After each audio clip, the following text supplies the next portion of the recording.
नमो अरहन्ताणं नमो सिद्धाणं नमो आयर्याणं नमो वज्रायाणं नमो लोये सबसाहुणम्।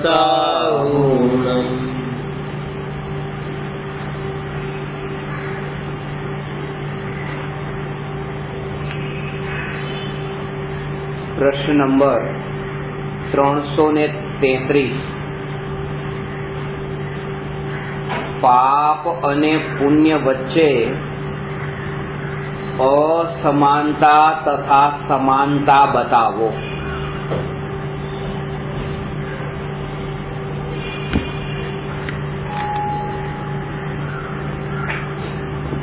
पाप अने पुण्य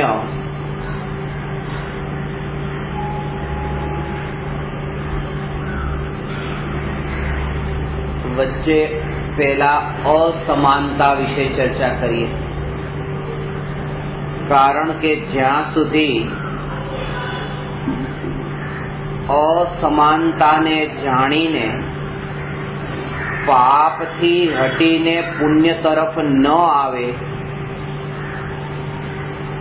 त्यां सुधी ए जीवना परिणाम एटला मंद न पड़े। એટલા માટે પાપ અને પુણ્ય એ બંને વચ્ચે અસમાનતા એટલે ભેદ કયો છે।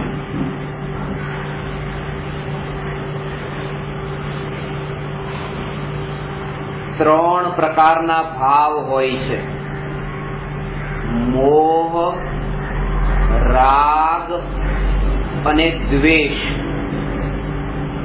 આ ત્રણ ભાવનું સ્વરૂપ તો તમે सामान्य रूपे तो जाणो छो कि मोह, राग अने द्वेष आज त्रण शब्द छे।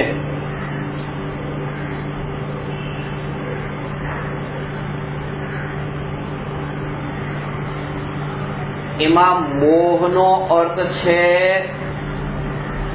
दर्शन मोह अने राग द्वेषनो अर्थ छे चारित्र मोह। आ मोह राग द्वेष में मोह राग द्वेष में मोह नो अर्थ छे मिथ्यात्व अने राग द्वेष नो अर्थ छे कषाय।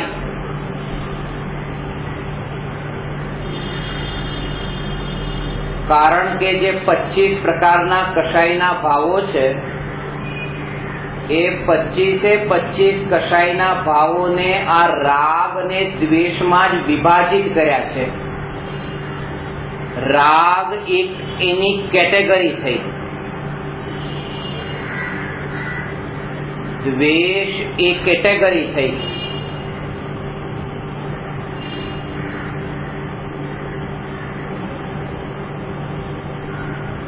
पण आ 25 एक कषायना भावो अनंतानुबंधी क्रोधमान मायालोभ, प्रत्याख्यानावरण क्रोधमान मायालोभ, प्रत्याख्यानावरण क्रोधमान मायालोभ अने संजोलन क्रोधमान मायालोभ आ 16 अने हास्य, रति, अरति, शोक, भय, जुगुप्सा, स्त्रीवेद, पुरुषवेद, नपुंसकवेद 9 आ कुल मळीने जे 25 ए 25 प्रकारना जे कषाय छे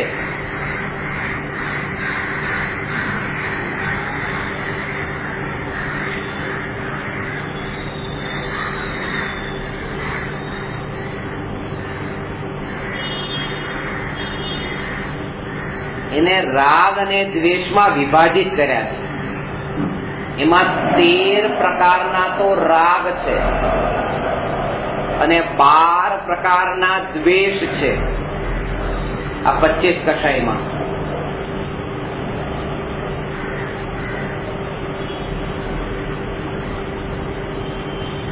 એટલે રાગ રૂપ કષાયની સંખ્યા પણ વધારે છે દ્વેષ કરતા।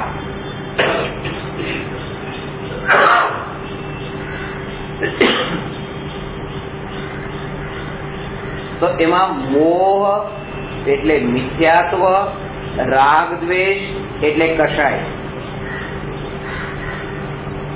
જે મિથ્યાત્વ છે, મોહ, રાગ ને દ્વેષ, હવે આ ત્રણેય ભાવોને વિભાજિત કર્યા છે પુણ્ય અને પાપમાં, કે આમાંથી કેટલા પુણ્ય રૂપ છે અને કેટલા પાપ રૂપ છે. આ ભાવોમાં અસમાનતા.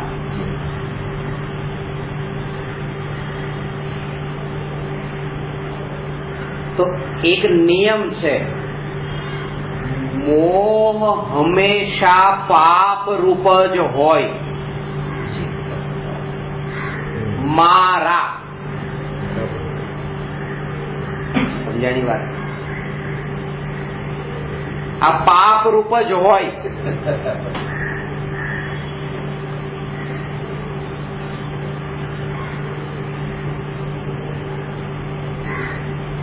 પછી અમારા ધર્મમાં આમ લખ્યું છે, મારા, એ પાપ રૂપ જ હોય. અને પાછા કારણો છે. ખાલી બોલવાથી કઈ ન થાય, એના કારણો છે. ના સહજ વિષય પણ એ જ આપો.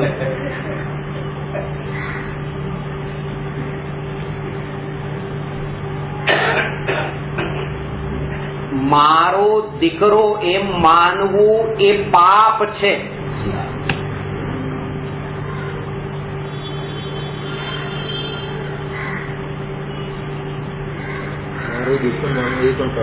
અને મારો મિત્ર માનવો કે મારો શત્રુ માનવો એ પણ પાપ છે.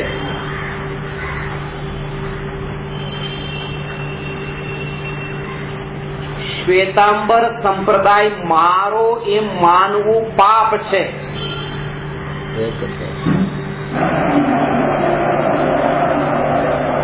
દિગંબર આમનાઈ જે વિતરાગી ભગવાને કહેલી, એ એકમાત્ર મારી, એ પણ પાપ છે. તો આ શું કહેવાય? સમજાણી વાત. આની પાછળ હમણાં રહસ્ય ખબર પડશે. આ એક રહસ્ય છે. Point to be noted, your honour.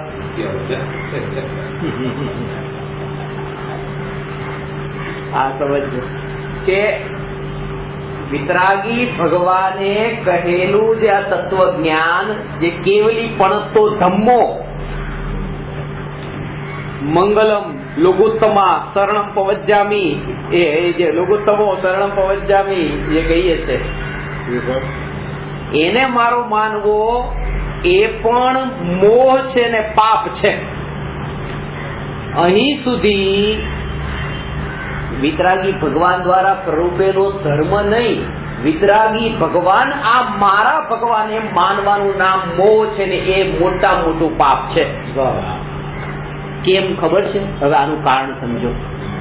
કારણ કે ત્રિકાળી ધ્રુવ નિજ ભગવાન આત્મા સિવાય જગતના કોઈ પર પદાર્થમાં મારાપણાનો ભાવ, એનું નામ મિથ્યાત્વ છે. અને મિથ્યાત્વનું નામ મોહ છે. અને મોહ એ પાપ છે. પાપનો બાપ છે, પાપનો દાદા છે મિથ્યાત્વ. હવે કે હું તો મારા દીકરાને મારો તો ભાઈ પરમેશ્વર જ, બીજું મારું કોઈ નહીં. આ જૈન દર્શન છે. મારું તો પાછું પાપ થઈ ગયું. આ મારું જૈન દર્શન, જૈન દર્શન છે. સમ્યક દ્રષ્ટિ જીવ એમ માનતા નથી કે આ પરમાત્મા મારા. શું માને? હે શું કે પરમાત્મામાં એકત્વ મમત્વ ત્યાં નથી, ત્યાં અપનત્વ નથી. જેને એ ત્યારે તો નિજ પરમાત્મામાં અપનત્વ સ્થાપિત થયું. કારણ કે જ્યાં સુધી જગતમાં એક પર પદાર્થમાં પણ જ્યાં સુધી એકત્વ અપનત્વ વાળી રુચિ પડેલી હોય તો ઉપયોગ એમાં એવો એકત્વ રૂપે તન્મય થતો હોય, ત્રિકાળી ધ્રુવ નિજ ભગવાન આત્મામાં ઉપયોગ સ્થાપિત થાય જ નહીં. એટલે જે કહ્યું હતું કે એક પરમાણુને બચાવવાનો ભાવ નહીં, આ તો પરમાત્મામાં પણ એકત્વ કરવાનો ભાવ હોય ત્યાં સુધી સમ્યક દર્શન ન થાય. પરમાત્મા એ મારા, disconnect, cut cut cut cut બધું. અને પરમાત્મા એ કટ ને પરમાત્મા એ પ્રરૂપેલો ધર્મ પણ કટ. કોઈ સમજાવતું નથી, સમજાવી શકતું જ નથી. સમજાવે તો પાઠ પર બેસી ન શકે. એ સમજાવી શકે એ સમજાવી શકે, બાકી આવું સમજાવવા જાય પાઠ પર ના બેસી શકે. ખરેખર આ મારા મારા જ થાય. દીકરો તો હવે મારો ન રહ્યો કે પિતા મારા ન રહ્યા, જેને દીક્ષા લીધી. હવે મારો દીકરો તો માને નહીં પિતા, પણ એમ તો માને ને કે હવે આ મુનિ, આ સાધુ, આ મારા સાધુ. એ પણ દૂર છે. આ અમારા સંપ્રદાયમાં અમે દરિયાપુરી સંપ્રદાય, અમારો સંપ્રદાય. એટલે કૃપાળુ દેવે આ લખેલું જે રહસ્ય જે સમજે ગચ્છમતની કલ્પના, આ એનો આ છે. તે નહીં સત વ્યવહાર એમ છે ને, આને વ્યવહાર કહો છો તમે. નિશ્ચય તો નથી, એ વ્યવહાર પણ નથી.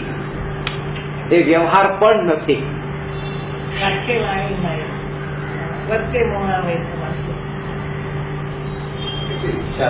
હું નિજાતમાં એ બાબતો નથી. બસ એટલે તો કીધું, પોતાના ઘરને પોતાનું કહેવામાં વાંધો નથી. બીજાના ઘરમાં જાઓ તો જુદા પડે. ભારત દેશમાં રહેવા માટે પાસપોર્ટની જરૂર નથી. પરદેશમાં જાઓ તો આ બધી જરૂર પડે, રિટર્ન કન્ફર્મ ટિકિટની. એટલે કીધું કે અહીંથી તમે ગજપંથ આવ્યા તો રિટર્ન કન્ફર્મ ટિકિટની જરૂર નથી. કોઈ કાઢી જ ન શકે અગર રહ્યા હોત તો. પણ ઘરમાં જેટલું એટલું ગાઢ એકત્વ સ્થાપિત થઈ ગયું છે, મમત્વ સ્થાપિત થઈ ગયું, એટલે અહીંયા રિટર્નની જરૂર પડે છે કે પત્ની સાથે રહેવું એ જ મારું પરમાનન્ટ.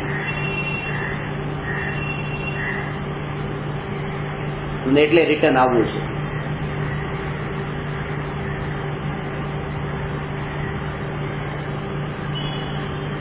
આ બધી યાદ રહી જશે જીવનની. યાદ રાખજો, આ બધી પળો યાદ છે જીવનની. આ કોઈ અવસર આવો નથી, એ યાદ બનવાનો છે.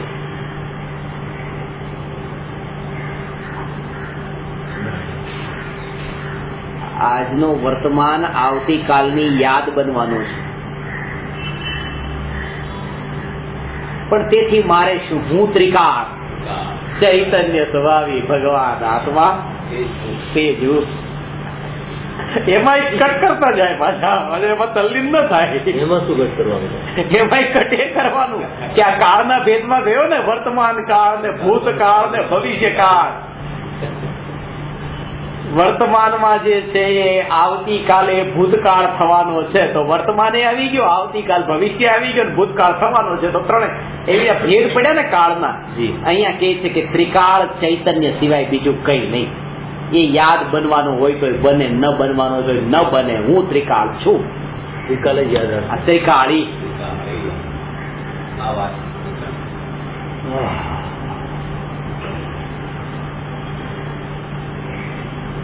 મારો ધર્મ, મારા ધર્મ, મારો ધર્મ, મારો ધર્મ. મારા ધર્મ જેવો તો કોઈ ધર્મ નહીં. મારો થઈ ગયો. મારા દીકરા જેવો કોઈ દીકરો નહીં. સમ્યક દર્શન માટે બંને એક સરખા બાધક છે.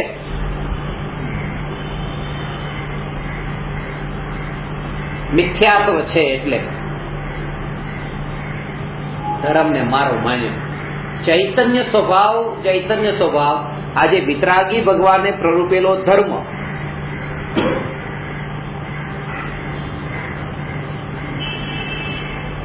એ ચૈતન્ય સ્વભાવની અંદર છે કે બહાર છે? એ તો બહારમાં છે. ચૈતન્યનો ધર્મ ચૈતન્યમાં છે. જયારે આપણે ધર્મ કહીએ ત્યારે આનંદ બધું કહીએ છીએ. વિતરાગી ભગવાને પ્રરૂપેલો ધર્મ એટલે આખા જગતનું બધું જે કઈ કહ્યું બધું જ. કારણ કે ખાલી એક આત્માને જ ક્યાં પ્રરૂપ્યો છે? જગત આખું પ્રરૂપ્યું, પ્રરૂપણ તો બતાવ્યું, અને આખા જગતમાં મારાપણું કર્યું. કારણ કે ભગવાને ધર્મ બતાવ્યો, ધર્મમાં આખું જગત બતાવ્યું કે નહીં? એક વ્યક્તિ એવો જેમ કે આ ઘર મારું, અને એક વ્યક્તિ એવો કે આ ધર્મ મારો. અરે પેલો કેટલો આખી દુનિયામાં પહોંચ્યો, કારણ કે ધર્મમાં તો આખી દુનિયા બતાવી હતી, એટલે આખી દુનિયાને મારી માની બેઠી. પેલા તો એ ખાલી નાના ઘરને ઝૂંપડીને મારી માની હતી. આ જેને આપણે ધર્મી કહીએ છીએ એ સાધારણથી પણ અધર્મી કેવી રીતે છે? આ દ્રષ્ટિ જોઈએ. એના માટે આંખની જરૂર નથી, દ્રષ્ટિની જરૂર છે. શાસ્ત્ર આંખથી વંચાય છે, પણ ભાવ દ્રષ્ટિથી નીકળે છે. બરાબર.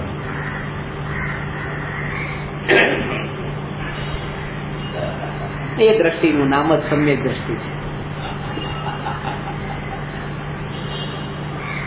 સમ્યક દ્રષ્ટિને ટેકડા પડે છે. સમ્યક દ્રષ્ટિ એટલે એક દ્રષ્ટિ કે જેમાં વિતરાગી ભગવાને પ્રરૂપેલો આ ચૈતન્ય સ્વભાવી ભગવાન આત્મા, એ જેના જ્ઞાનનું જ્ઞેય, એના અંદર જ તે એની એવી રુચિ, અને એ સિવાય પરમાત્મામાં પણ રુચિ નહીં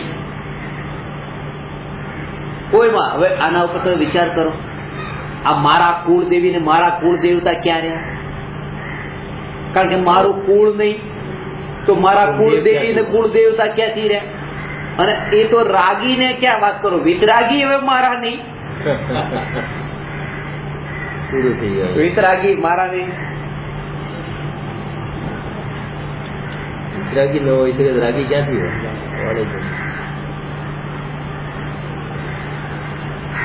2-5 લાખ રૂપિયા ક્યાંક ધૂળ ને આપી દીધી હોય અને ભગવાન બિરાજમાન કરાવી દીધા, આ મારા ભગવાન. અમે ભગવાન બિરાજમાન કર્યા છે, અમારા ભગવાન. દૂરમાં જ મારા પણ કરી દીધું.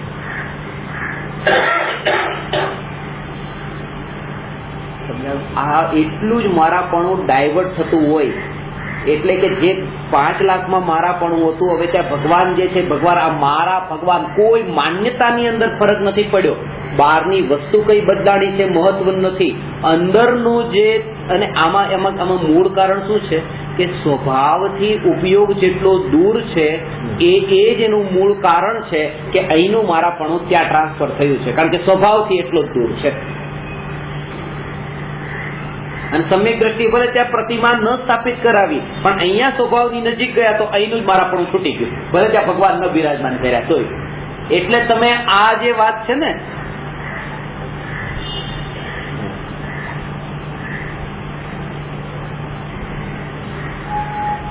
ધર્મના નામ પર આ નહીં કરો.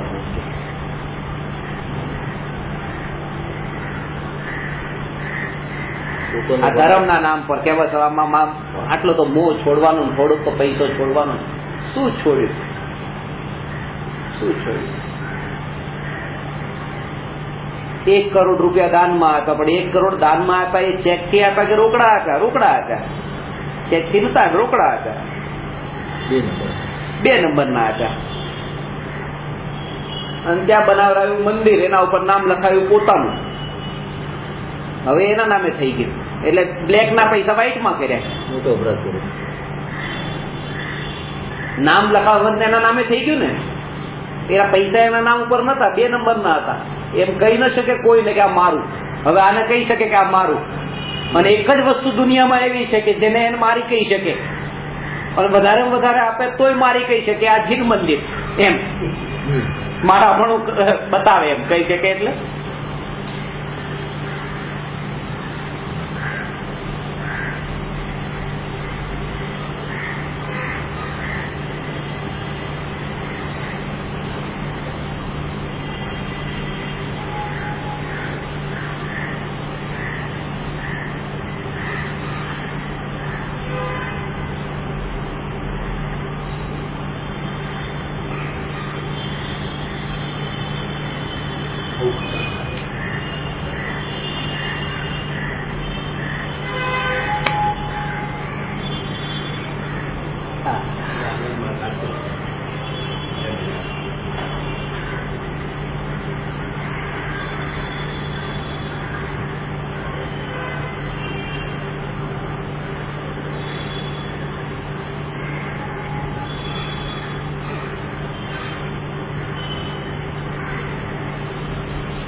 સાહસ જોઈએ, એના માટે તો હિંમત વાળાનું કામ છે. આ તો હિંમત વાળાનું કામ છે ભાઈ. તમારે ધર્મો જઈ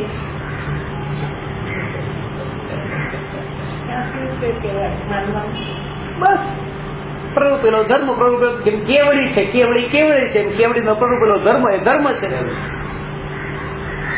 અનંત સિદ્ધ છે, સિદ્ધ મારા છે. એટલા માટે આજે મોહનો ભાવ જે છે, મારાપણાનો ભાવ આટલો ખતરનાક છે.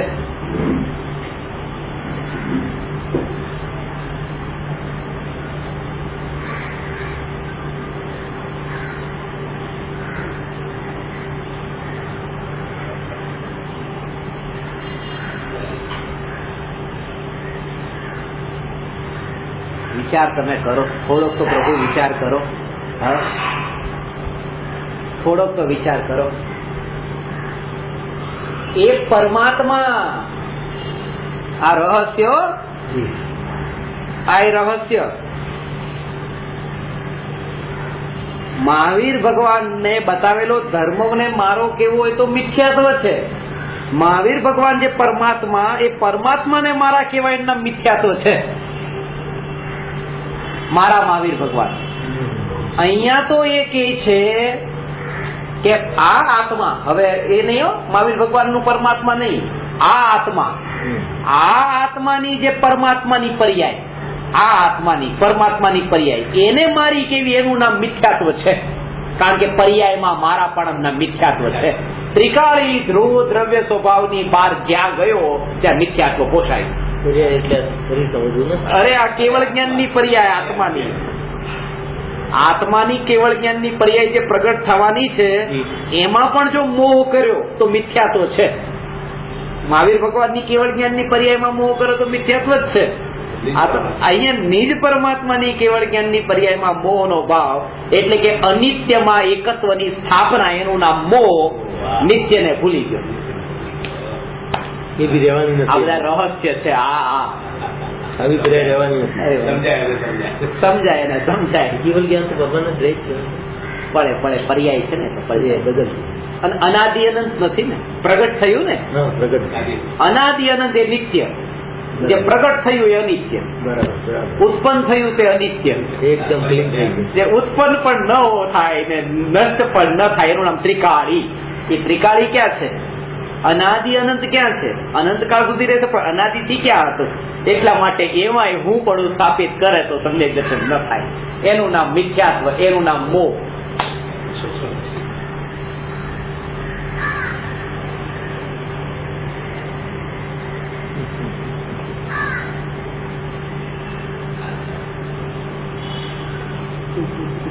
સિક્રેટ લખવા જેવું છે.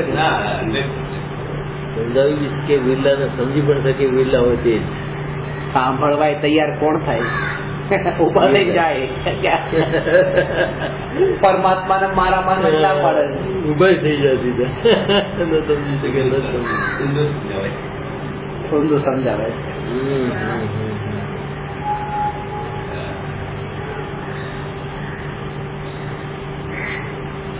એના ખબર પડે કે એમનો જન્મ જૈન પરિવારમાં નથી થયો તો કે બરાબર, તો બિલકુલ ઊંધું સમજાવે.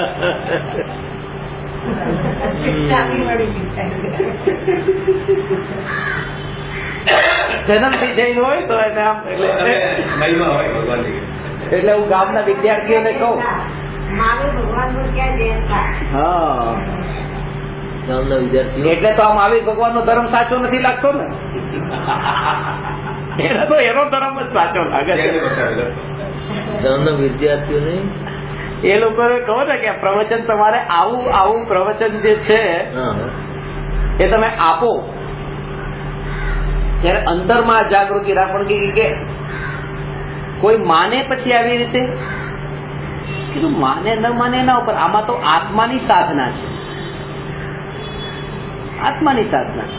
ત્યાં મનાવવાનું નથી, માનવાનું છે કે હું જે વાતને અંતરમાં દ્રઢ રૂપે, સંકલ્પ દ્રઢતા રૂપે માનું છું એ જ મારું ઘાટું થઈ રહ્યું છે. આમાં કેટલાને લાભ થઈ ગયો એ મહત્વ નથી, લાભ મને થઈ ગયો, મારું આ ઘાટું થયું.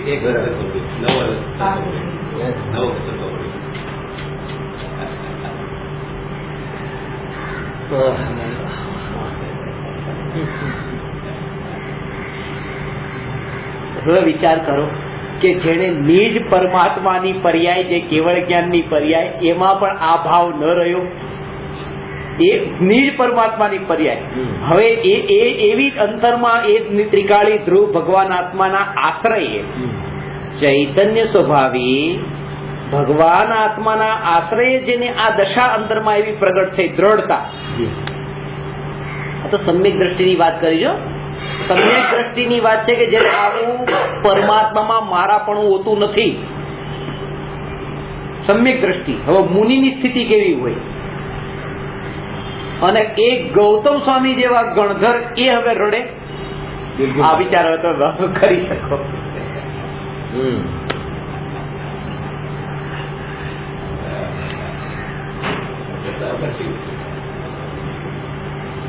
તમે દ્રષ્ટિ જ નહીં. આ બધી વાત માનતા નહીં તમે. હું તમને કહું છું ને, એ ખરેખર નહીં માનતા. અંતરમાં ત્રિકાળીના અનુભવથી એનો સ્વીકાર થાય એ સાચો. આમ નહીં માનતા. માની લીધું અત્યારે તો અટકી ગયા પાછા. ધર્મ આગળ નહીં વધ્યા. નહીં માની લેતા, સંતુષ્ટ નહીં થાવ. હવે અંદરમાં નિરખીન છો, અને જે નિર્ણય થયો એ તમારો પોતાનો, એ સાચો. એની પેલાનો બધો આ ખોટો. હકાર અત્યારના બધા ખોટા. કારણ કે અત્યારના હકાર તો શરમના કારણે કેવું પડે.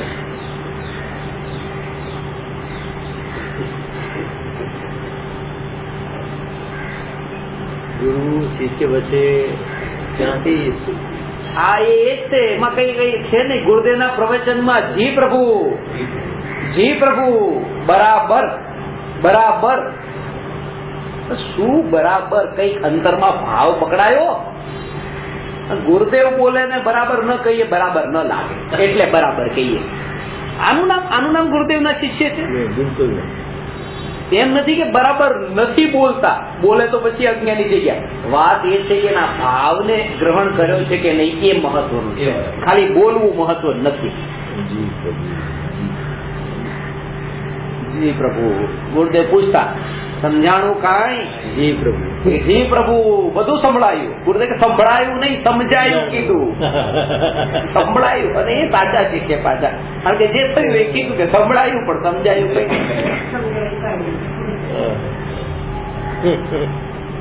સંતોષ થાય. 4 કલાક પ્રવચન તમને સાંભળવાનું કીધું, ચાલુ કરી દો, બસ ચાલતું રહે. હું પછી ગમે તે કામ કરું, સાંભળું ન સાંભળું, સાંભળ્યું.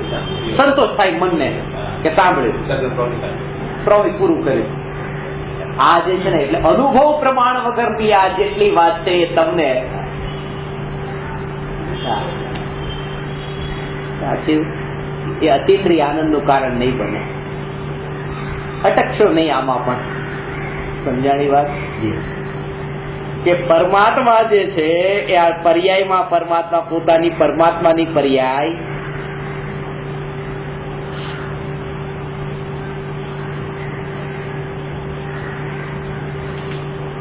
એ પરમાત્માની પર્યાય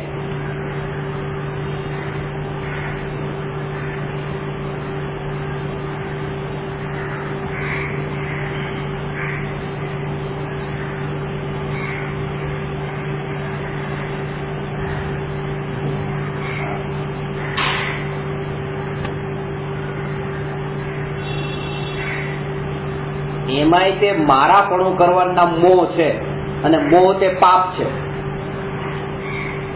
એવું લાગે. એને અહીંયા પાપ કીધું છે. જેને આ ત્રિકાળી ધ્રુવ ભગવાન આત્મા સિવાય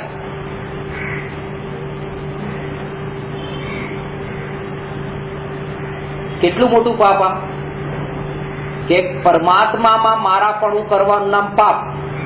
આ નિજ પરમાત્માની પર્યાયમાં ચક્રવર્તી સેના સહિત એ હાથી ઘોડા 84 લાખ હાથી 18 કરોડ ઘોડાની સેના લઈને એ યુદ્ધ કરે ને આટલી હિંસા કરે છે. હાથી 18 કરોડ ઘોડા એ આટલી હિંસા કરે છે. એ હિંસામાં જે પાપ લાગ્યું, કેટલું મોટું પાપ. એનાથી મોટું પાપ આ છે પરમાત્માની પર્યાય મારાપણું કરવું. કેમ?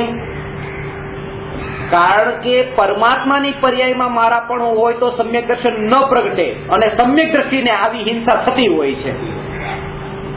એ સમ્યક દર્શનમાં બાધક નથી બનતી. કારણ કે ચોથા ગુણસ્થાનવર્તી સમ્યક દ્રષ્ટિ ચક્રવર્તી આ યુદ્ધ કરે છે કે નહીં? તો ચોથા ગુણસ્થાનમાંથી નીચે પડી ગયા. પણ પરમાત્માની પર્યાયમાં મારાપણું કરે તો પહેલા ગુણસ્થાનમાં આવી જાય. કારણ કે અનિત્યમાં હું પણ સ્થાપિત કર્યું.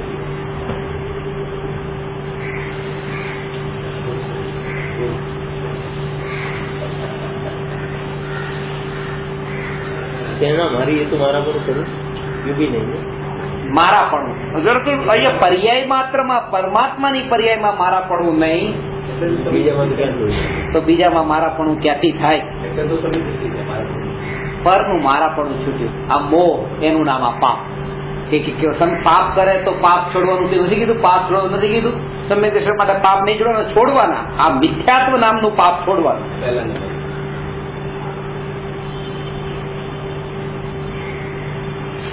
આ પ્રાણાતિપાત અને આ મિથ્યાત્વ,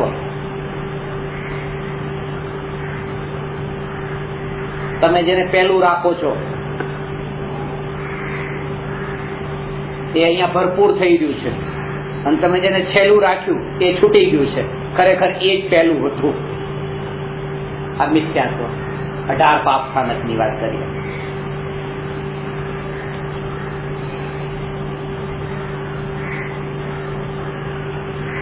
કોણ સમજાય? પર્યાય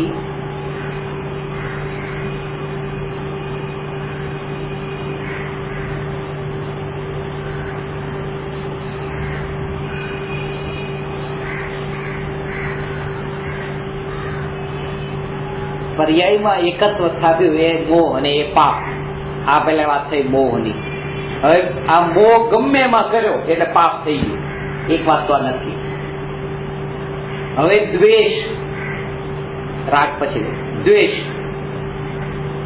કોઈ પણ પ્રકારનો દ્વેષ હોય પાપ છે. કોઈ પણ પ્રકારનો દ્વેષ હોય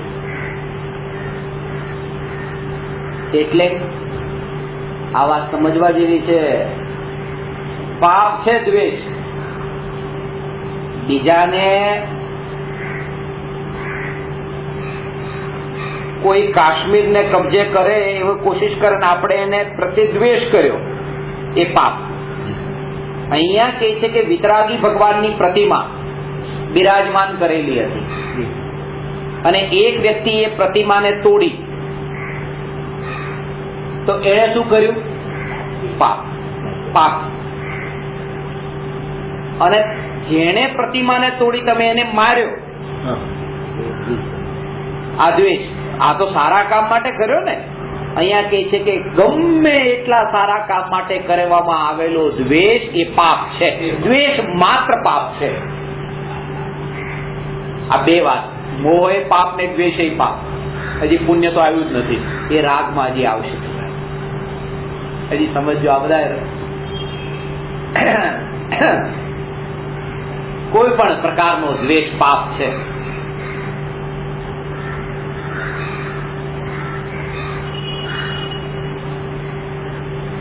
દ્વેષનો ભાવ જ પાપ છે.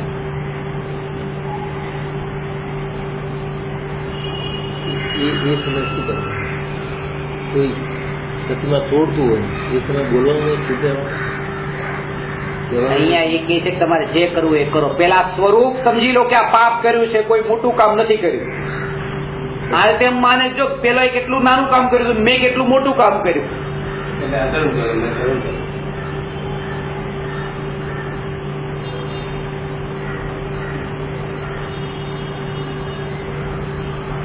છોકરો દારૂ પીને આવ્યો અને તમે એને માર્યો, તો એને પાપ કર્યું હતું અને તમને એમ લાગે મેં બહુ સારું કામ કર્યું. વાત એ છે કે તમારા અંદર જે દ્વેષ આવ્યો છે એ દ્વેષને પેલા પાપ માનો. કારણ કે દ્વેષ કોઈ પણ પ્રકારનો હોય પાપ રૂપ જ હોય. આ સિદ્ધાંત, અટલ સિદ્ધાંત.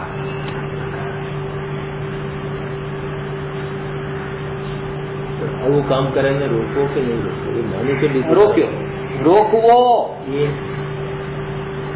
રોકવો પણ તમે અંદરમાં એને તમે જે માન્યું છે કે આખા હું સારું કરું છું એ પાપ છે. અને એ જયારે તમારી અંદર આવી ગયું કે આ પાપ છે, પછી તમે એવું કરશો નહીં, જાઓ જાઓ મારે પડવું જ નથી હવે, કારણ કે આ પાપ જ છે તો શું કામ પડવું, મારા પરિણામ શું કામ બગાડવું. એક સ્થિતિ એવી આવી જશે. પેલા માને તો ખરા કે આ સારું કામ નથી, તો 12 થી 50 પછી પડે જ નહીં, એ રીતે છૂટો પડી જાય. જંગલમાં જવું પડે આપણે, કોઈ રસ્તો જ નથી.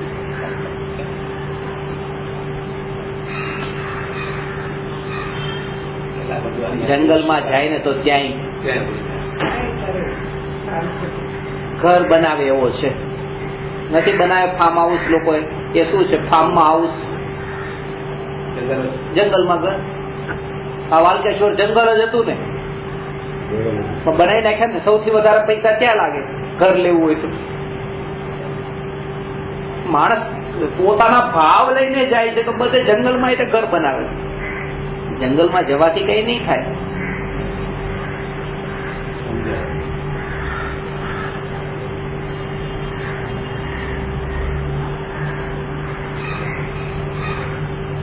જ્યાં સુધી અંતરમાં મંગલ ન થાય ત્યાં સુધી જંગલમાં જાય તો કઈ લાભ નથી. અંતરમાં મંગલ નહીં તો જંગલમાં પણ મંગલ ક્યાંથી હોય?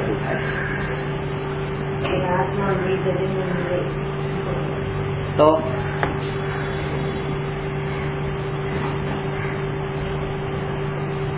સમજાવો.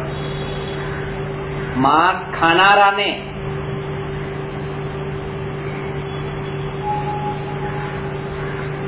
રાગનો ભાવ, માંસ ખાતો હોય, તમને એમ લાગે એ કીધું બે તો આ દ્વેષ, આ તે પાપ છે.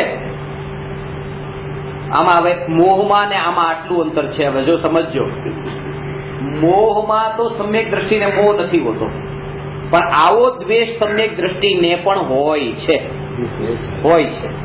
આવો ભાવ હજી હોય છે. સમજાણો? આનો ભાવ સમજાણો ને, કે એક વ્યક્તિ આ ભોજનના ખીચિયા પાપડ લાવે છે અને એક વ્યક્તિ દ્વેષ કરે છે, તો એ પાપ જ છે. દ્વેષ કર્યો કે આવું બધું ક્યાં પડ્યા તમે આમાં, એ પાપ છે. સમ્યક દર્શન પછી એ ભાવ હોય છે, મોહનો ભાવ નથી હોતો.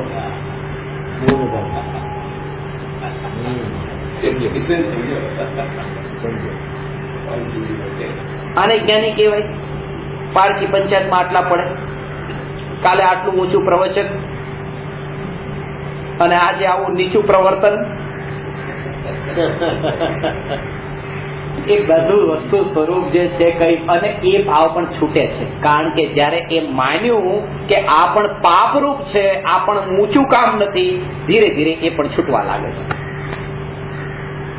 પછી તો માંસ ખાય તોય મારે શું, એ સ્થિતિ આવી જાય છે. અને મુનિને નથી આવી. વન જંગલમાં પ્રાણીઓ માંસ ખાતા બાજુમાં ખાતા હોય તો કોને કોને કેવા છે, અરે આ મરીને ક્યાં જશે, અરે આ ક્યાં જશે, કેવા ભાવ થઈ જાય. એવા ભાવનું છૂટી જવું એનું નામ મુનિ દશા. પેલું છે સમ્યક દર્શન, અને આ ભાવ છૂટી જવો એનું નામ મુનિ દશા.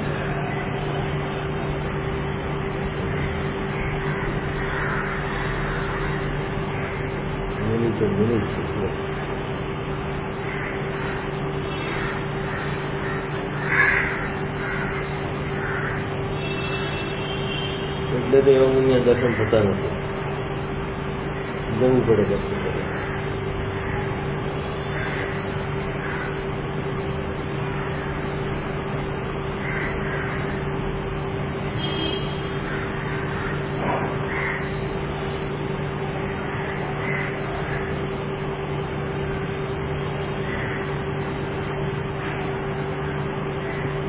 તમે ભોજન કરી બેઠા, કોઈ તમને ભોજન કરવાનું કઈ કેવું લાગે?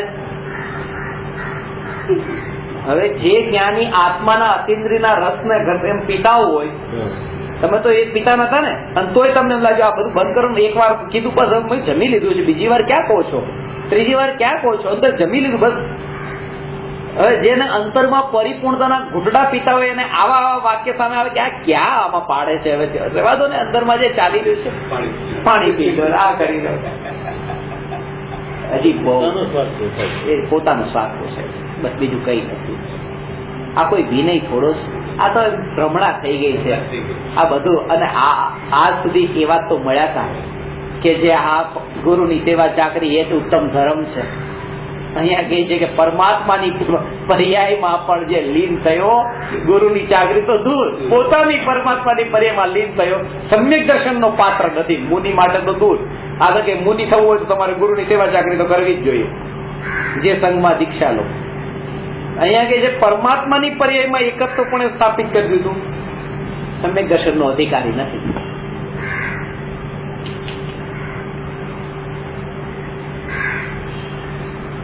વ્યવહારમાં તો બહુ કરે છે, વ્યવહારમાં બેઠા છીએ કીધું વ્યવહારમાં પણ ભાવ આવે. હવે એમ નથી કે એ છઠ્ઠા સાતમા ગુણસ્થાન વર્તી સાધુને પણ ગુરુ શિષ્યના વ્યવહાર નથી હોતા, એમ નથી, ત્યાં છે.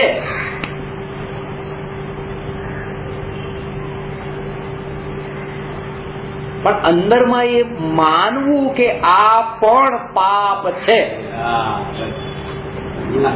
આ કઈ ઊંચું કામ નથી કર્યું, અને એવું જો તમે માનો ને, આવું માનીને કરતા હોઈએ તો ચાલે ને. હા, તો પછી શું થાય કે તમને અંદરમાં એનો ખેદ કેટલો વર્તે. તમારે ખબર છે કે હવે કોઈ પ્રોપર્ટીની તકલીફ ચાલી રહી છે, તમારે એવી રીતે ત્યાં કોઈને ઓફિસરને તમે પૈસા ખવડાવ્યા, તો એ તમારે પૈસા ખવડાવવા પડ્યા એમાં તમને મજા આવી ગઈ કેટલી? બિલકુલ મજબૂરી છે, પણ તોય કરવો છો કે નહીં? કરવું પડે. બસ એવું જ તે આ કરવું પડે એવું લાગે તમને કે આ દીકરાને ક્યાં કેવું પડે છે.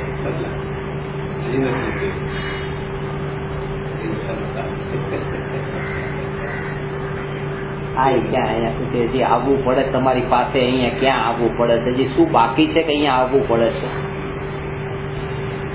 હવે શું બાકી રહ્યું છે કે હજી તમારી પાસે આવવું પડે છે? એ તો ખબર છે, બધી ખબર છે કે લેણ તમે કીધું એટલે થોડી ખબર પડી, પણ અંદરમાં એનો ખેદ વર્તે. જવાબ આપે જ્ઞાનીને આ વાતનો ખેદ વર્તે કે હજી આ સંગતિ કેમ? હવે તો બસ અપૂર્વ અવસર એવો ક્યારે આવશે. એ મારી વાત કરી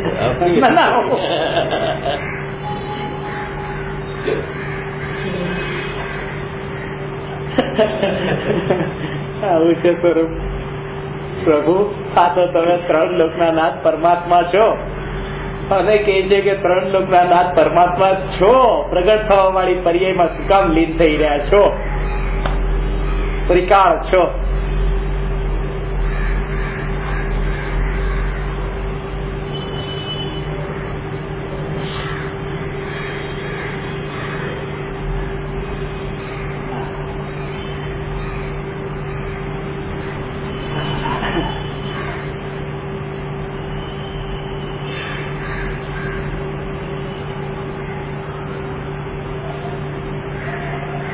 આ પ્રયોગ વગર નહીં સમજે, પ્રયોગ વગર નહીં સમજે. પ્રયોગ સરસ છે.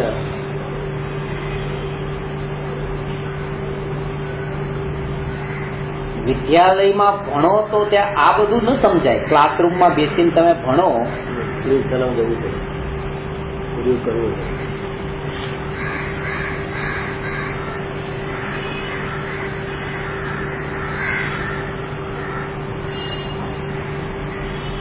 નિશાળમાં એ ભણાવતા હતા.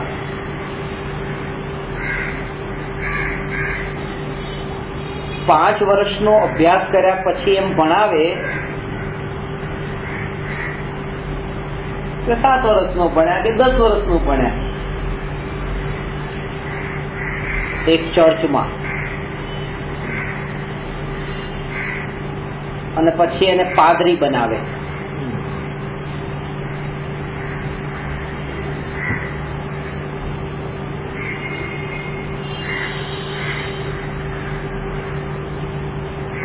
મારા ઓળખીતા પરદેશમાં મને લઈને ગયા કે આવો આ નિશાળ જો, બધા ક્લાસરૂમ કેવું ચાલે છે, અમે અહીંયા ગુરુ તૈયાર કરીએ છીએ. છેલ્લા વર્ષનો અભ્યાસ કરનારા જે વિદ્યાર્થીઓના ક્લાસરૂમમાં લઈ ગયા, થોડી વાર ઉભો રહ્યો. એ લોકો ગુરુજી શિષ્યને ભણાવતા હતા અને કહેતા હતા કે હવે તમે અહીંથી તૈયાર થઈ ગયા છો, હવે તમારે અહીંથી બહાર નીકળીને પ્રવચન ને પ્રચાર કરવાનો છે. તો જો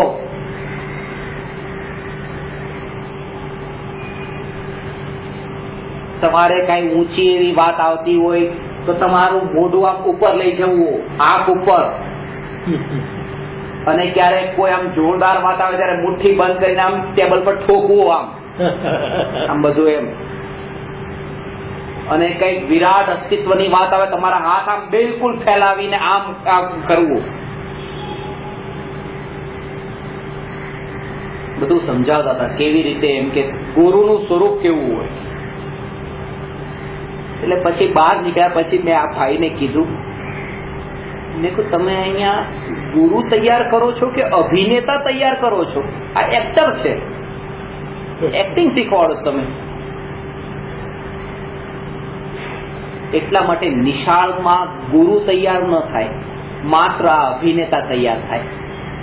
આમ કરવાનું છે, તમારે આમ બોલવાનું છે, તમારે ધીમે બોલવાનું છે, તમારે ઊંચા અવાજે બોલવાનું છે, તમારે આ ટોપિક આટલો લેવાનો. આ જ બધું.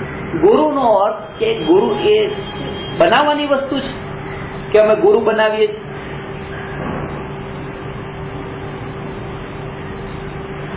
એમને એક વાત કીધી પછી મેં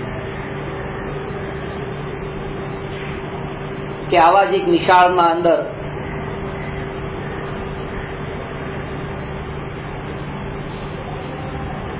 ગુરુજી શિષ્યને ભણાવતા હતા કે તમારે પ્રવચન આપવાનું છે ચર્ચમાં, તો પછી તમારે હાથ આમ કરવાના અને આમ કરવાના, અને બધું સ્વર્ગનું વર્ણન આવે ત્યારે તમારા ચહેરાને આમ બિલકુલ પ્રફુલ્લિત બનાવવાનું. એવો ચહેરો તમારો આમ પ્રફુલ્લિત બનાવી દેવાનો, સ્વર્ગનું વર્ણન કરવાનું આવે ત્યારે. એટલે શિષ્યએ પૂછ્યું કે ગુરુજી, નરકનું વર્ણન આવે ત્યારે શું કરવું?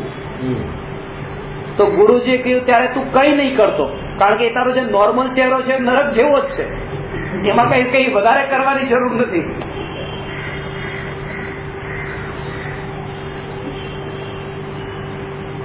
સ્વર્ગ માટે હજી કઈ કરવું પડશે. હકીકત એ જ છે કે જે જીવન જેવીએ નરકથી ઓછું થોડું છે. વિષયોના વિકલ્પોમાં જે ફસાયેલો અને આવા જીવનના અંદર આટલી ઓપોર્ચ્યુનિટી, આવી સંભાવના એને જે મળી છે, વેડફાઈ રહી છે. દ્વેષ કરે, હું અત્યારે એમ નથી કહેતો દ્વેષ કોઈના ઉપર નહીં કરતા, એમ કઉ છું દ્વેષ કોઈ પણ પ્રકારનો હોય પાપ જ કહેવાય. આ વાતને માનો. બસ પેલા માન્યતામાં પલટો આવે. સાચું સમજો.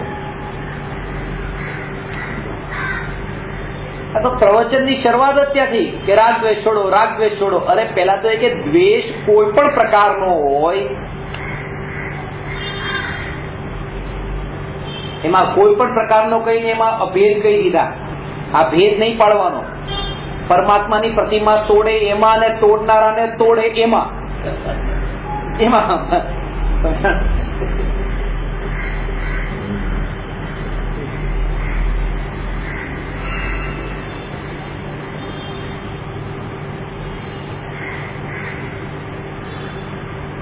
જ્ઞાનીને આ ખબર છે કે આ પણ પાપ છે, અને પાપને પાપ રૂપે જાણે છે, માને છે.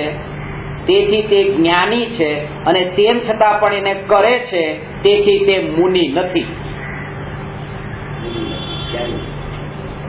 સમજાણી? આ બધા શબ્દ જે છે ને, આ ફટાફટ બોલું છું, પણ એને તમારે પોઝ કરીને સાંભળવાના છે અને વિચાર કરવાનો છે.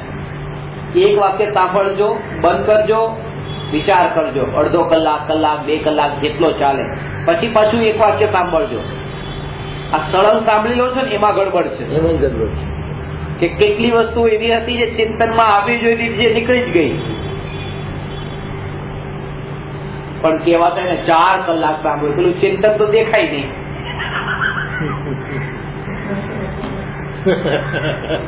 સાંભળતું તો 1 મિનિટનું, ચિંતન 4 કલાક કર્યું હોય એ ન દેખાય.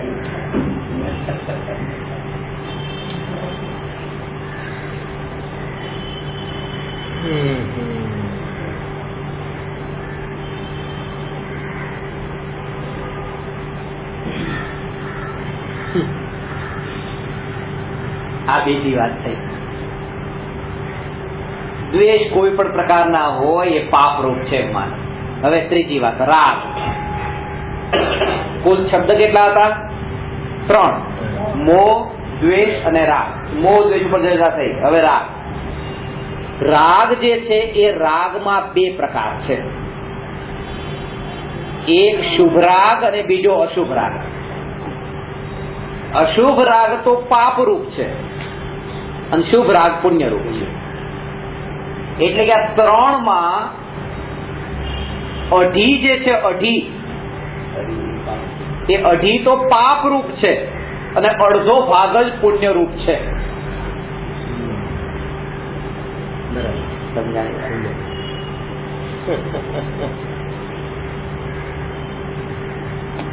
એ તો ટોટલ પાપ છે.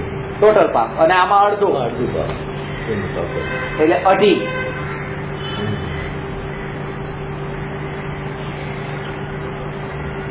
આ એનું કનેક્શન અઢી. એટલે કાલ 2 ને 50 એવું અમારી ખુલી ગઈ હતી રાતના. એટલે મેં 2 ને 50 થી પછી સવાર સુધી લખ્યું તો ધનરાજભાઈને કીધું કે 2 ને 50 અઢી. અઢી અક્ષરનો આત્મા જે છે, આત્મા. પહેલો વિચાર એ આવ્યો, 2 ને 50 જોઈ કે અઢી અક્ષરનો આત્મા. કીધું બસ હવે તો આ લખવાનો કાળ આવી ગયો. 8 કેમ વાગ્યા ખબર ન પડી.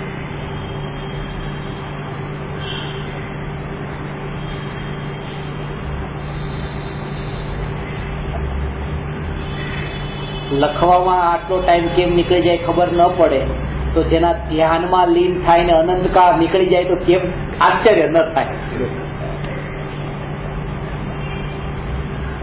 સિદ્ધ ભગવાનને બળ આવવું જોઈએ. આ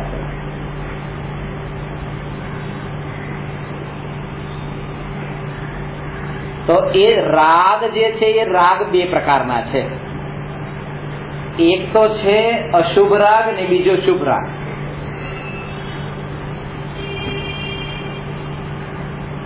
એમાં સ્થૂળ પરિભાષા એમ કે રાગી પ્રત્યેનો રાગ તે અશુભ રાગ ને વિતરાગી પ્રત્યેનો રાગ તે શુભ રાગ.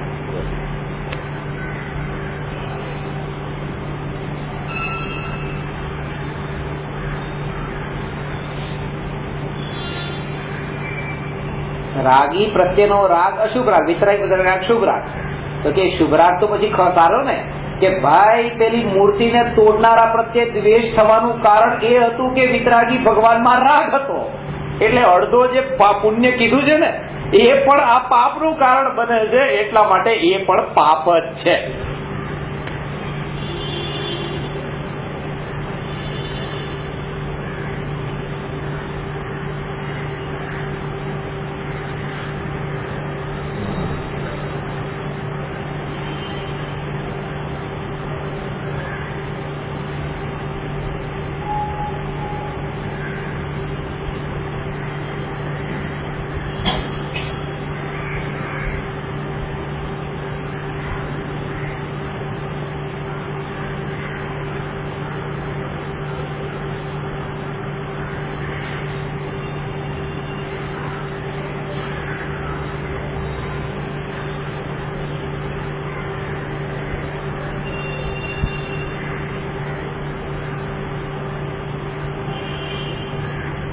રાગમાં એ 2 ભેદ, પ્રશસ્ત રાગ ને અપ્રશસ્ત રાગ. દયા, દાન, ભક્તિ, વ્રત, તપ, આ ઉપવાસ, આ બધું જે છે ઉપવાસ, અનશન, પાણી વગરનું. શાસ્ત્રોમાં એક કઈ જગ્યાએ આગમમાં નથી લખ્યું કે પાણી પીવાની છૂટ હોય અનશનમાં. આ તો કે ઉકાળેલું ચાલે. કયા શાસ્ત્રમાં લખ્યું છે કે ઉકાળેલું ચાલે? એક આગમ લાવો સામે કે ઉકાળેલું ચાલે. ત્યાં જોવાની ચાલે છે જે ઉપયોગમાં ના આવે તે. એટલા માટે આ મનને સંતોષ થાય છે. આ હજી આમાં મનને સંતોષ થાય છે કે હજી ઉપવાસ કર્યો. પેલો ઉપવાસ થયો જ નથી. ભૂખ્યા રહીને પાણી પીધું ને ઉપવાસ ભંગ થતો હોય તો ઉપવાસ કર્યો જ નથી. પાણી આહારમાં જ આવે એમ. એ ઉપવાસનો મતલબ એ આટલું પણ એ અન્યમતી જે છે એ આટલું તો સમજે છે. મુસ્લિમમાં પણ ભલે ગમે તે માંસનું ભક્ષણ કરીને રોજા કરે, એમને એટલી તો ખબર છે કે પાણી પણ ન ચાલે. એ થૂકી નથી કરતા અંદર કે ન ચાલે એ અંદર, ભલે એને કઈ ખબર નથી પડતી ત્રિકાળી ધ્રુવ તત્વની તોય. આ એટલો ક્યાંથી ઘુસાડ્યું આ પાણી.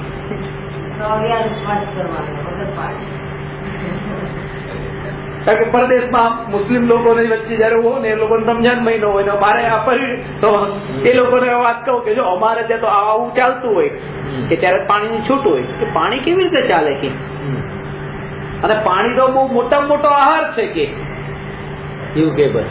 અરે વિજ્ઞાન કે છે આ. પાણી વધારે પીવો, પાણી વધારે પીજો. પાણી તો પીવો જ છે તમે નથી કેતા પાણી તો વધારે પીવો, પાણી વધારે પીવો.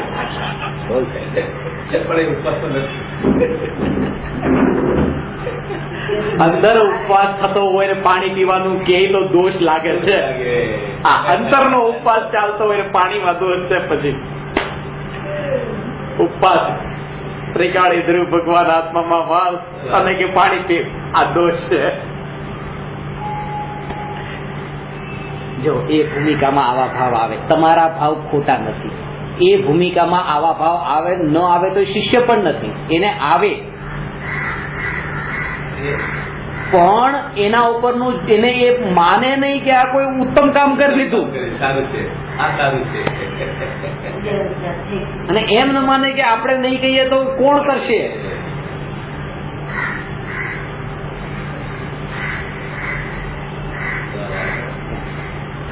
સમજાણું? પાણી, દયા, દાન, વ્રત, ભક્તિ, આ અનશનના ભાવ જેને પુણ્ય કયા છે. પણ પેલા તો પુણ્યના સ્વરૂપને તો સમજે. જેને ધર્મ તો નથી કહ્યું, પુણ્ય કહ્યું. પુણ્યનું સ્વરૂપ એ નથી કહ્યું. ખરેખર નથી ખબર.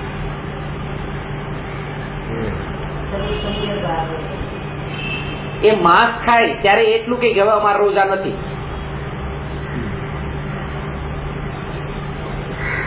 પણ કે પાણી પીને તો ઉપવાસ રોજા ન થાય અમારે.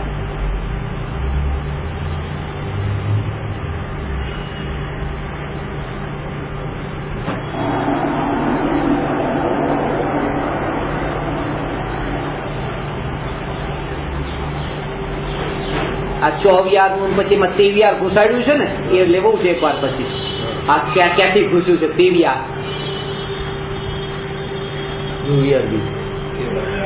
દવા લઈ શકે.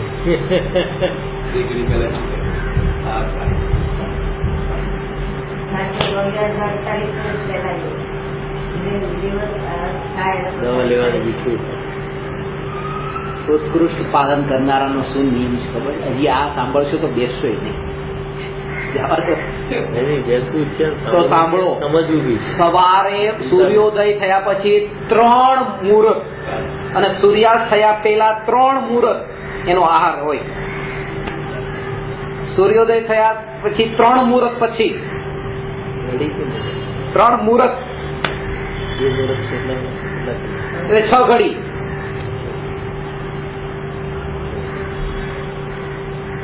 બે કલાક 24 મિનિટ પછી એ સુધી ક્યાં સાંભળ્યું નથી. તમે કહો કે ક્રિયાકાંડની તો વાત કરતા નથી, ક્રિયા તો તમે માનતા નથી. ક્યાં નથી માનતા? હોય છે પણ નથી પાડી શકાતી.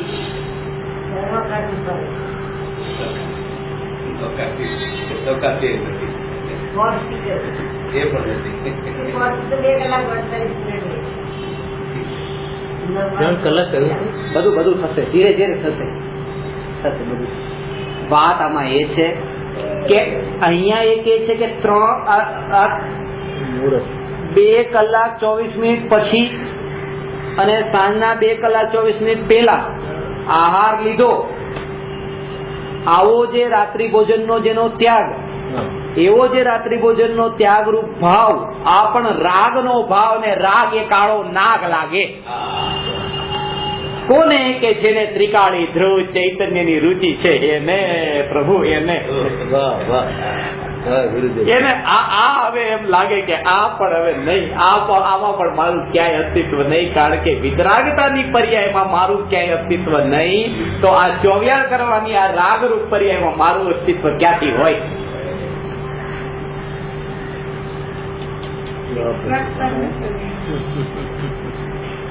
કાલ ધનરાજભાઈ વાત કરતો હતો, કીધું જેના માટે આત્મકલ્યાણ કરવું છે આટલી હવે કહેશે તો ઘણી છે, હવે એનું ઘણું છે, જેને કરવું છે એના માટે ઘણું છે. જેટલું આપ કહો છો એક એક શબ્દ ઓછો પડે, એક શબ્દ બી છોડવા જેવો નથી.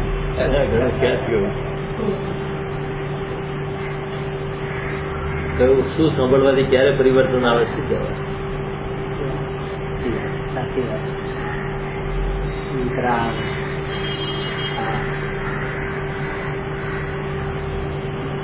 પ્રયોગ જોઈશે હવે આના માટે, અને સમર્પણ જોઈશે, પૂરેપૂરું સમર્પણ. ગુરુને નહીં, તમારા ત્રિકાળી ધ્રુવ ન્યાયક માટે સમર્પણ. પાછું તમે કહો કે આપવા કેટલો ટાઈમ જોઈએ, બોલો.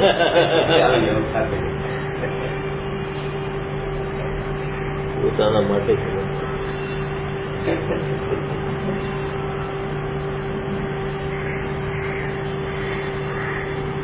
સાહસ જોઈએ.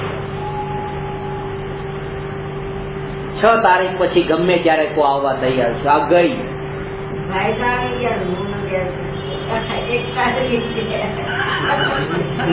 લગ્નમાં જવાનું હોય ને એના જેવું છે.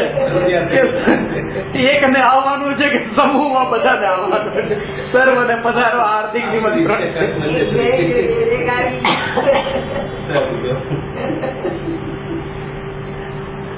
આ કુળ પરંપરાથી જે ધર્મ થાય છે,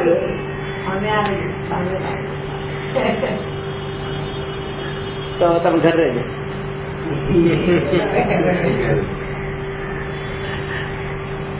એક આવી ગયા બસ. આ રીતે ગમે ત્યાં હોય ને ત્યાં એ હજી ઘર સાથે જોડી ધર્મને નહીં જોડતા, ધર્મને જોડતા જ નહીં. બહુ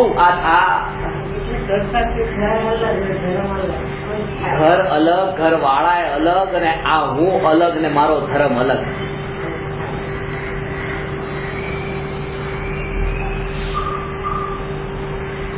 લોકમાં પણ ચાલતું નથી ને. એમનું ભોજન કરેલું તમારી ભૂખ ક્યાં મટાડે છે? એમના શ્વાસોશ્વાસ તમને ક્યાં જીવનના ઉપયોગમાં આવે છે? એમની દવા તમારી બીમારી ક્યાં મટાડે છે?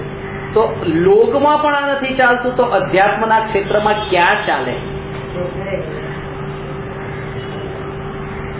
મારે એની તલવાર છે.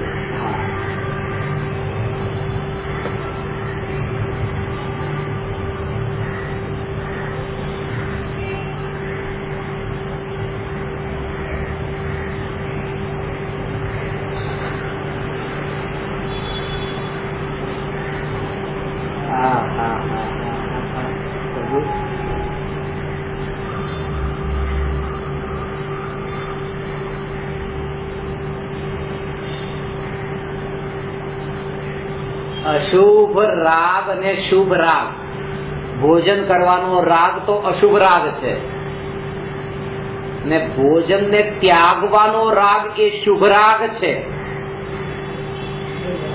પણ બંનેમાં વિકલ્પ ભોજનના છે, અને એ વિકલ્પથી જુદો ત્રિકાળી નિત્ય ભગવાન આત્મા લક્ષમાં આવે ત્યારે આ અશુભ અને શુભ બંને રાગ છૂટે ને વિતરાગી થાય.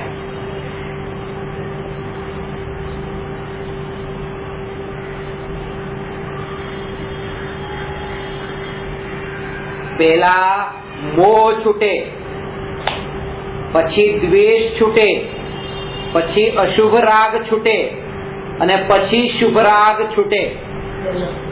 સમજાણી વાત? પણ શુભ રાગ એ તે અધર્મ છે એ તો પહેલા સમયે માનેલું હોય, છૂટે ભલે છેલ્લે. એના વગર તો મિથ્યા તોય ન છૂટે. એવું માને નહીં ત્યાં સુધી તો મિથ્યાત્વ તો છૂટે, આ મોહ પણ ન છૂટે. સમજાવી વાત. છેલ્લું છે શુભરાગ અને પહેલું શું હતું? મોહ. શુભરાગ જે છે એ પણ છોડવા યોગ્ય છે એવું ન માને ત્યાં સુધી તો પહેલો એવો મોહ પણ ન છૂટે.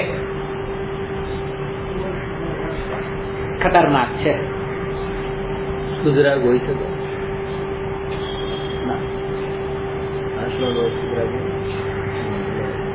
રાગ વિકલ્પ રૂપ હોય છે અને આત્મામાં લીન થયો તો પછી નિર્વિકલ્પ થયો. વિકલ્પ ક્યાં રહ્યો? વિકલ્પનું નામ રાગ છે. એકત્વને પોતાપણું કરવાનું નામ રાગ નથી, એ વિકલ્પનું નામ રાગ છે. અને ત્યાં વિતરાગ છે અને વિકલ્પ ત્યાં સુધી છે જ્યાં સુધી દ્રષ્ટિ પર ઉપર છે. પછી ભલે વિતરાગી પરમાત્મા ઉપર પણ હોય. તો વિકલ્પ છે એટલા માટે રાગ છે.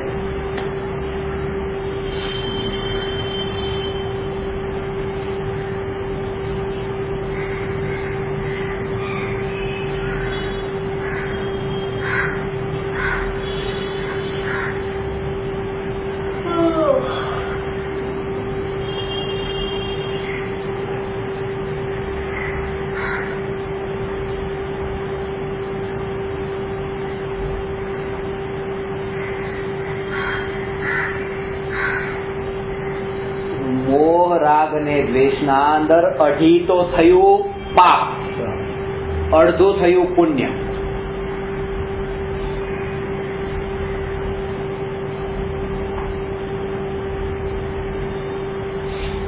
પુણ્ય અને પાપ વચ્ચે આટલું અંતર છે. ભાવલિંગી મુનિ માટે લખ્યું છે કે ભાવલિંગી મુનિ શાસ્ત્ર લખીને ત્યાં મૂક્યા અને પત્તા ઉડી ગયા, કોઈને ઉપયોગમાં ન આવ્યા તો શું લાભ શું થયો લખવાનો? કોઈને હાથો હાથ આપ્યા હોત તો?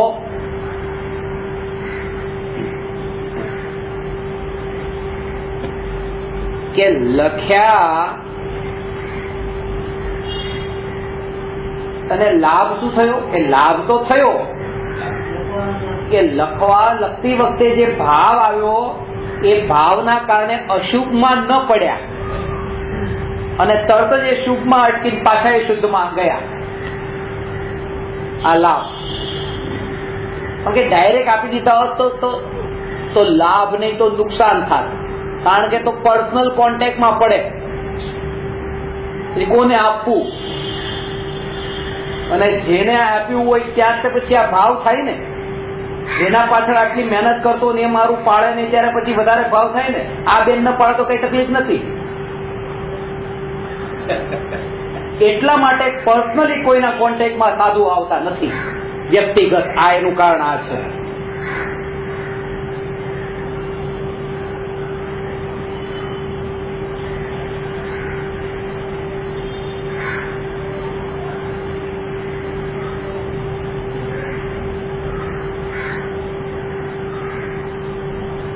એટલે આ રીતે અશુભ અને શુભ વચ્ચે અંતર તો છે.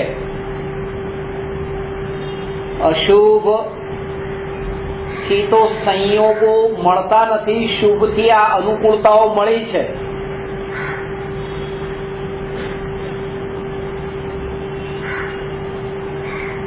પણ જે મળ્યું છે એને છોડવાનું નથી, એનો સદુપયોગ કરવાનો છે. જૈન ધર્મમાં ક્યાંય એમ નથી લખ્યું છોડો, ત્યાગવાનું લખ્યું જ નથી. સદુપયોગ કરો. અને ભાવલિંગી મુનિ પણ આ સિદ્ધાંતમાં માને છે કે ત્યાગો ત્યાગો, ઘર મારું છે ત્યાગો ત્યાગો, આ ત્યાગો મારું છે એટલે ત્યાગો ત્યાગો, શરીર ત્યાગી દે એ કે મારું છે. પણ નહીં, શરીર જે છે મહાપુણ્યના ઉદયથી આ મળ્યું છે તો એને છોડી નહીં દીધું. ભાવલિંગી મુનિએ સદુપયોગ કર્યો કે મુનિ ધર્મનું પાલન કરે છે એ શરીર થકી. મુનિ અવસ્થામાં એનો સદુપયોગ કરે છે, ગ્રહસ્થની અવસ્થામાં ગ્રહસ્થીમાં જે મળ્યું એનો સદુપયોગ કરે. અને આપણે એને છોડવાને ધર્મ માની બેઠા કે હું મોબાઈલને હાથ ન લગાવું. પણ અમેરિકામાં પ્રવચન થાય છે આનાથી સદુપયોગ થયો, ઠીક છે, આ ભૂમિકામાં છે. અને એ ભૂમિકામાં આવે ત્યારે પછી આ શરીરનો સદુપયોગ કરે ત્યારે પછી બહારની વસ્તુના સદુપયોગમાં પડવાનું રહેતું નથી. કારણ કે એટલો આનો સદુપયોગ એટલો વિશેષ રૂપે કરે છે કે પેલાના સદુપયોગ કરવાનો ટાઈમ જ નથી મળતો. એનાથી અલગ ઊંચી દશાએ આવી ગયો. હવે એનાથી ઊંચી દશાએ આવ્યો કે આ શરીરનો સદુપયોગ કરે છે. અને એ પ્રાપ્ત થયેલા પુણ્યના ઉદયથી સંયોગો છે એટલે તો પુણ્ય પાપમાં ફરક છે, પણ એનો સદુપયોગ કરે એના માટે લાભરૂપ છે, નહીં તો પછી કઈ નહીં. પુણ્યના ઉદયથી મળે છે એને છોડે એને ધર્મ નથી. પુણ્યના ઉદયથી પ્રાપ્ત થયું એનો સદુપયોગ કરે એને ધર્મ છે. અપેક્ષા સમજો આમાં ઊંડી છે. આ રીતે પુણ્ય પાપમાં ભેદ તો છે, અઢી અને અડધાની જેમ. અઢી અને અડધો. હવે આ તો અસમાનતાની વાત થઈ. હવે કે છે પુણ્ય અને પાપ સમાન છે. આ પ્રશ્નમાં એ સમાન કેવી રીતે, આવતીકાલે એના પર ચર્ચા કરવાની છે. નમો અરહંતાણમ નમો સિદ્ધાણમ નમો આયરિયાણમ નમો અજાયાણમ નમો લોય સબ સહુ